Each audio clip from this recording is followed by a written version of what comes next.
All right, let's get a move on then and talk a little bit about the year that was, the competition in the food delivery space, and of course, what the loyalty program plans are. Rohit Kapoor is the CEO of Food Marketplace at Swiggy, now joining us. Thanks so much for taking time out and being with us. My eyes almost popped out at some of the interesting findings that you guys had for the year gone by. 207 pizzas in a single day in Jhansi. And I'm sure the trends have been pretty marvelous that you guys have touched upon. Anything that has really caught your eye? Anything you believe that will continue into 2024? Being a Calcutta boy, what caught my eye was that in Durga Puja, gulab jamun trumped Rasagulla, right? That was a little surprising, honestly, like coming from Calcutta and grown up there. Yeah. I think if I may, 2-3 things are becoming very, very strong. One is there is a clear fusion of the modern and the traditional, right? So in small towns, we see hot dogs selling, for example, whereas samosas are right up there next to each other. And so many such examples. So India is traditional in food. There's a lot of joy in discovering what we have and also experimenting around the edges quite a bit. That's one. Second is the events are becoming bigger and bigger. So, and they're becoming more national in nature. So, example, Ganapati used to be very strong in Maharashtra and parts of Karnataka, etc. But even we find modak selling in pretty much all cities, right? During Ganapati. Third, I think, is really the arrival of convenience as a way of life, and people are choosing to vote with their fingertips and choose convenience and preserve their time for what they really care about. And that's how we see ourselves. We are ultimately working for providing unparalleled convenience to our consumers, and that's what keeps us going. I'm pretty addicted to Swiggy Instamart myself when I need something to arrive at home in the next 10 minutes or so. Yeah. So that's pretty interesting for sure. But also wanted to get in a perspective as well. There have been, some new features and new loyalty programs. There was Pockethero for the value-conscious customer. How is that performing? How has that been received? Will you extend it to some other cities too?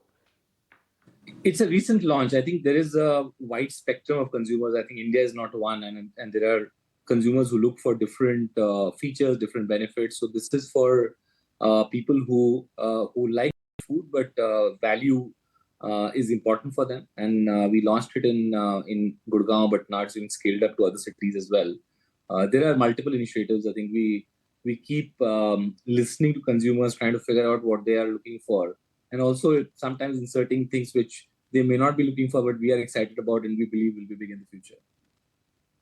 So tell me, what is it that you're working on? I'm a Swiggy loyalist myself, actually from Scootsie days, not just Swiggy days. But what is it? Any new innovation that you're looking at? You don't expect me to say that on national television for sure. Okay, I'll figure on the app very soon, I'm sure. Yes.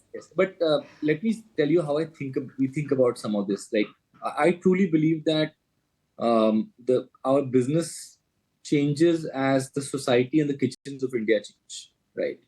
And what is the relationship with the kitchen? So I'm very curious personally on what's happening in the kitchen and grocery pantries of India all across different cities, and that leads to. Let me give you a simple example. The moment both individuals, assume a couple living together, and both start working, it just changes the dynamic of the kitchen and the relationship with food, time, and convenience in a very different way.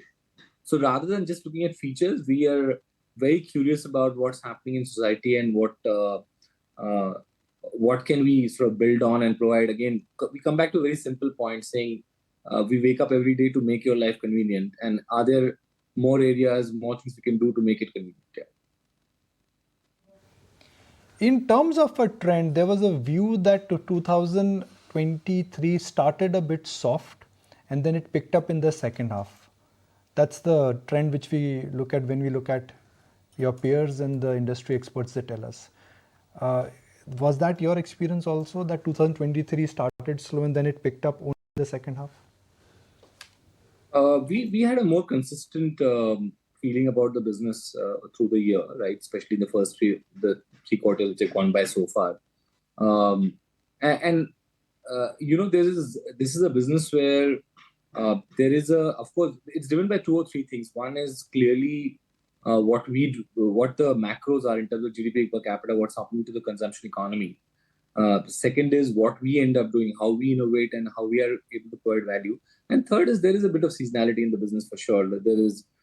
It is driven if there's a IPL happening or events which are more organic in nature. But in general, what we are seeing and what I share is India seems to be celebrating events in a disproportionate way. I'll give you an example. Like Mother's Day or Father's Day was never this prominent in our calendars as events, right? But when we see volumes on those days, and not just from the Bangalores and Delhis of the world, but from all across India, like it is quite fascinating on how trends are changing. I don't think COVID disrupted trends a little bit in terms of just distortion in baseline. But even then, any common wisdom which says that January is fast or slow or something like that, I've at least for the last 1+ year I've been here, I've found myself sort of not things are changing all the time. So we had I think it's been a decent year. I think this is a category which has become while we are growing, we're very small in the world context and scheme of things, where the food market is, what is happening. I remain very curious about what's happening in the quarter and perform towards that. But I always remain very, very optimistic about the opportunities in consumption patterns and where the penetration levels are in India in this business. One thing, Rohit, and this is a little bit business related. In October, you raised your platform fee on food delivery, right? By about almost 50% from 2 to 3 rupees. How's that been received, across the platform, both from customers as well as the restaurant partners as well? And how will it help improve the unit economics? Well, you make 50% sound like dramatic because of 1 rupee actually. On a average base of an order which is north of 400 and typically. But look, the reality is that this is a pretty standard practice, and there is and consumers have voted with their feet on this. We have not seen any impact coming from the consumer side on volumes because of this. And we do test it. We don't do any of this and without testing properly. And I genuinely feel that indexing on only, let's say, what is the platform fee or what is the other charge, etc., is one part of the equation. Consumers care a lot about how we perform on service, right? And in my mind, I think when those parameters become better, we see a much better traction, because one is profitability per unit, but it's also volumes and how you can keep growing the same repeat customers and keep adding new to category customers. It's a minor thing. I think it's caught the attention in the media for sure, but I don't think consumers have really they've embraced it. I think they understand that to deliver a service of this nature, which is real time, fast. I can almost tell you that. Quick anecdote: my son actually lives in the US, and whenever I go there, he's studying. And one request he and his friends has is, why don't you guys launch Swiggy here? Because I think we're able to build something which the consumers care about and value. So I'm sure they're willing to pay the right price for it. Very, direct question. It's not a business-related question, but it is a question which everybody is curious about. India currently has 2 food delivery platforms, and then you got smaller players who are trying to do D2D and B2C, to be very frank, 2 large players. Do you think that really would be the market dynamics for a long, long time to come? It's going to be 2 large players who will dominate the food delivery market for next 5 to 7 years, or you see disruption happening there? Listen, I genuinely don't see the market that way, right? And if you look at overall what we are competing with is the kitchen. Can we provide convenience and free up your time to do other things which you care about a lot more, right? And we compete with pretty much takeaways in India. Like there's a large part of the business in India which is takeaway. People just order, pick up the stuff on their own and go, right? We've not been, I think, so I think just boxing ourselves into a sort of saying there are these two players, right? And that's the market, and that's how the world is going to be. Personally, I never believe that is the only frame to look at, because that's a very limiting frame.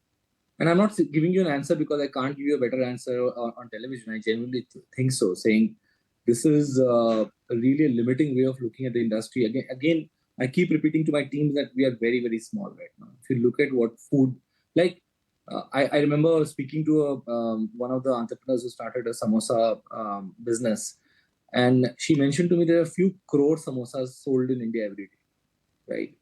If I look at my platform today, we're not even scratching the surface there. So honestly, I'm not a crystal ball gazer saying how will market constructs look like and structure look like, but I know that consumer has tons of choices in India, and whenever we do well, we get rewarded by them preferring us for their choice, and when we don't in service terms, we get penalized for not living up to the expectations. That's the way we want to think about life, not in terms of saying there are X players or Y players, because that number keeps increasing and decreasing at different points in time as you look at even the last 15 years, for example.